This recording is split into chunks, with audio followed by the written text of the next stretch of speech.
मेरा नाम है सौरभ भट्ट, इस जहाज का द्वितीय मेट। मैं हूं आपका सलाहकार हिंदी में। आज का प्रश्न,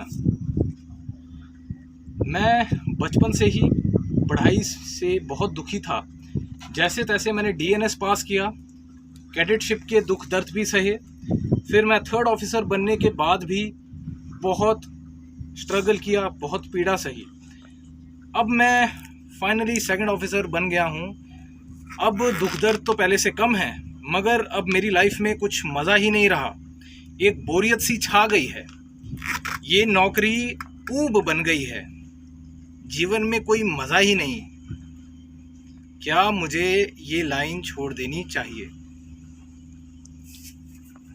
देखिए, आपका जो कष्ट है ये सार्वजनिक कष्ट है।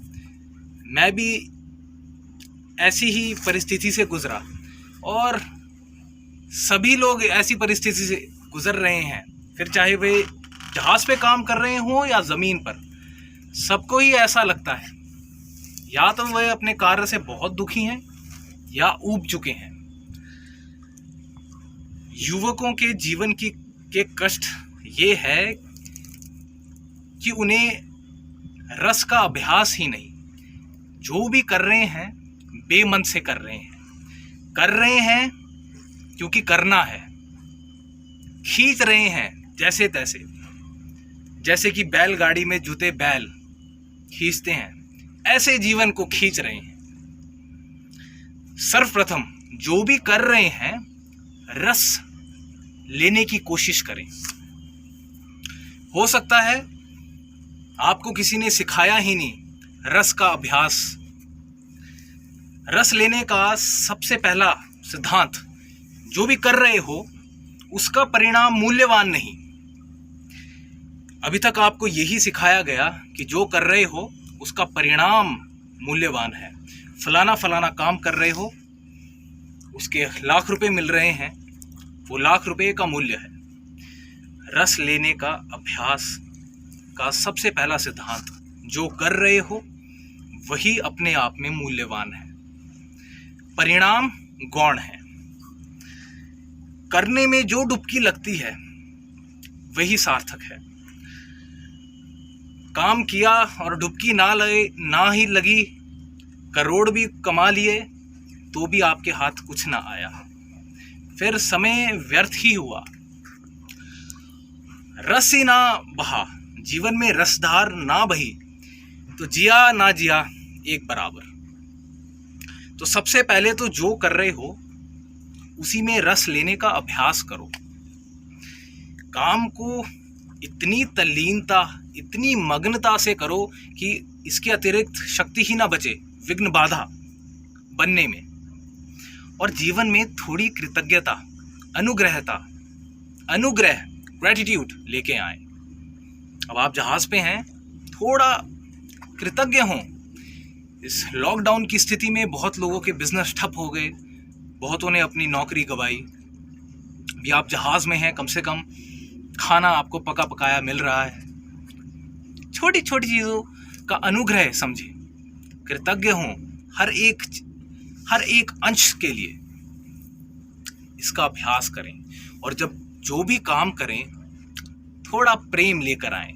यदि आप पैसेज प्लान बना रहे हैं, पेंसिल भी पकड़ते हैं, तो इतने प्रेम पूर्वक पकड़ें जैसे प्रियसी को पकड़ा हो। अब दूरबीन से देख रहे हैं तो इस प्रकार से देखें जैसे अपनी प्रियसी को आप निहार रहे हो। प्रेम लेकर आए, हर एक चीज से प्रेम करें। अपने जहाज से प्रेम करें, अपने काम में प्रेम लेकर आए, काम से प्रेम करें। इसका आप अभ्यास करने की कोशिश करें। मैं ऐसा नहीं कहता कि रस नहीं आ रहा और तुरंत ही अपना काम बदल दो, तुरंत ही ये लाइन बदल दो, क्योंकि हो सकता है आप अपना कार्य क्षेत्र बदलो, नया काम आप शुरू करो, हो सकता है उसमें भी आपको रस ना आए, क्योंकि रस ना लेना आपकी आदत बन चुकी हो। बहुत सी संभावना इस चीज की है। 100 में से 50 मौकों में तो ऐसा होगा कि आप जब रस लेने का अभ्यास करेंगे तो जिस काम में आप हो उसी काम में रस आना लग जाएगा।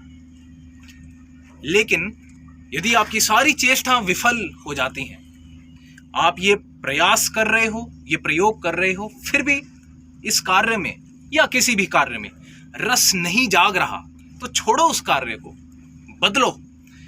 जिंदगी रोज रोज चूकती जा रही है और कोई भी कार्य जीवन से ज्यादा मूल्यवान नहीं। अक्सर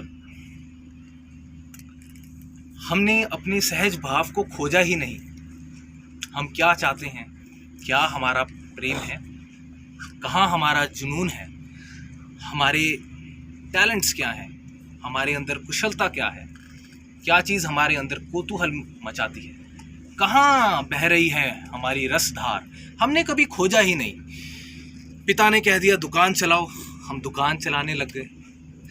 हमारे गांव में अधिकतर या तो मछुआरे थे या नाविक थे, तो हम भी नाविक बन गए, हमने भी मर्चेंट नेवी ज्वाइन कर ली।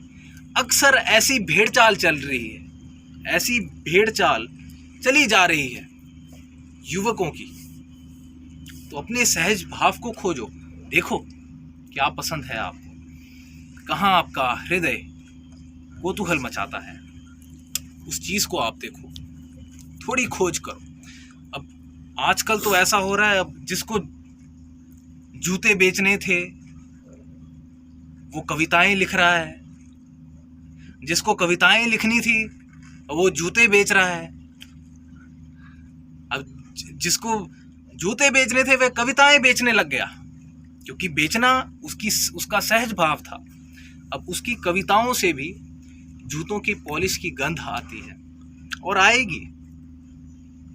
एक सर्जन हुआ पश्चिम में, बहुत ही बड़ा सर्जन, उसकी 60वीं साल की वर्षगांठ मनाई जा रही थी, बहुत बड़ा जश्न था, मित्रगण एकत्रित थे, परिवारजन वहाँ पे था, एक बड़ा ही समारोह था, गीत संगीत और नृत्य का आयोजन किया गया।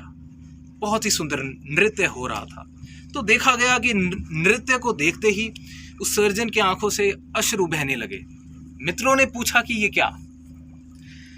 तो उस सर्जन ने बताया कि मैं तो कभी सर्जन बनना ही नहीं चाहता था, मैं तो चाहता था कि एक नर्तक बन जाऊं। नर्तक बनता, थोड़े बहुत पैसे कमाता, ना भी कमाता, लेकिन मैं खुश होता। आज मैं सर्वश्रेष्ठ सर्जन हूं पश्चिम का, लेकिन जीवन में कोई प्रफुल्लता नहीं, तृप्ति मुझे नहीं, मुझे अपनी नियति ही नहीं मिली। आपकी नियति आनंद है, रसधार आपकी नियति है। तो थोड़ा अवलोकन करें, अपनी सहज भाव की खोज करें, इस प्रयोग को करके देखें। रसो वैसा बहने दे रसधार। सौरभ भट्ट आउट।